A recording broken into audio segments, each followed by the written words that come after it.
मैं अपने श्रद्धासुमन अर्पित करते हुए यहाँ पर आए हुए सभी माताएं, बहनें, बुजुर्ग और इस कार्यक्रम के जो संयोजक हैं हमारे मामा जी, जो अभी आपको उन्होंने सरदार पटेल जी के बारे में काफी कुछ मार्गदर्शन किया।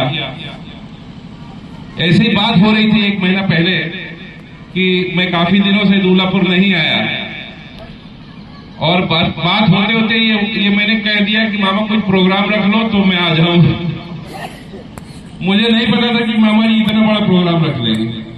और इस कार्यक्रम के आयोजन के लिए मैं बहुत बहुत धन्यवाद देता हूं आप लोगों को, क्योंकि हम लोग जिसके विषय में बात कर रहे हैं और पूर्व में सभी वक्ताओं ने कहा कि सरदार पटेल ने अपने जीवन में क्या क्या किया, मैं उसको संक्षिप्त रूप में मैं भी अपनी बात आप लोगों को बताना चाहता हूं। कुछ जो छूट गया है कि एक बात लोगों ने कहा कि सरदार पटेल जी ने किसान आंदोलन किया था, जहां से उनको सरदार की उपाधि मिली थी।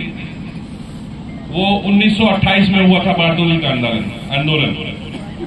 उसका कारण था कि किसानों के ऊपर अंग्रेज सरकार ने जो है उस साल 30% टैक्स यानी लगान जो उस समय होता था उसकी वृद्धि कर दी थी। तो लगान को 30% बढ़ा दिया था।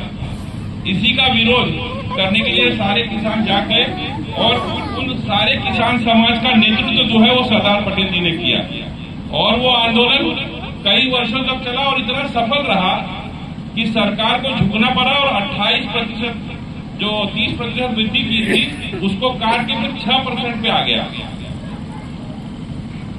कि उनको जो है वो 30% वृद्धि किया था उसको काट के वो 6% पे आ गया।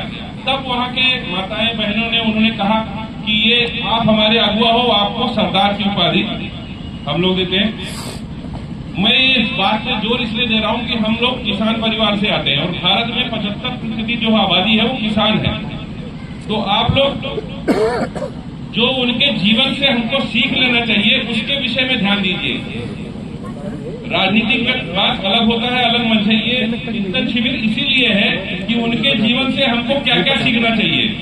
उन्होंने अपने सारे जीवन में इतना त्याग किया था कि कई बार आप लोग को कई पूर्व वक्ताओं ने बताया कि कितना चीज उन्होंने पद भी छोड़ा। एक बार नहीं, महात्मा गांधी जी ने उनको कहा कि पद छोड़ो। कांग्रेस कमेटी का अधिवेशन कई बार उसके पूर्व में भी हुआ था। कई बार वो कांग्रेस कमेटी के अध्यक्ष बन सकते थे, लेकिन हर बार महात्मा गांधी जी बोल देते कि नहीं, अब की रहने दो।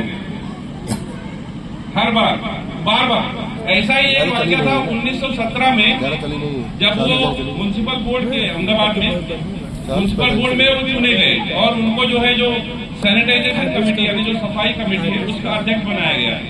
और उसी समय प्लेग, जो चूहे से फैलती बीमारी, प्लेग बीमारी फैली। इसका एक जैसे एक कोरोना था, ये सब वैसे चूहों से बीमारी फैलने वाला प्लेग नाम। और इन्होंने उसमें इतना बढ़ चढ़कर काम किया और लोगों की जिंदगी बचाई। यहाँ तक कि इनका एक दोस्त जिसको प्लेग हो गया था वो कहता रहा कि आप मेरे से दूर हो जाओ, आपको भी हो जाएगा, लेकिन ये माने नहीं। इन्होंने एक नर्स की तरह उसकी देखभाल की और फिर इनको भी हो गया, सरदार पटेल जी को भी हो गया। तो एक किसी को बताया नहीं, बिना किसी को बताए 10-15 दिन अपना एकांत में चले गए, लेकिन इससे किसी और को न फैले। इस घटना के बाद उनको लौह पुरुष की उपाधि मिली।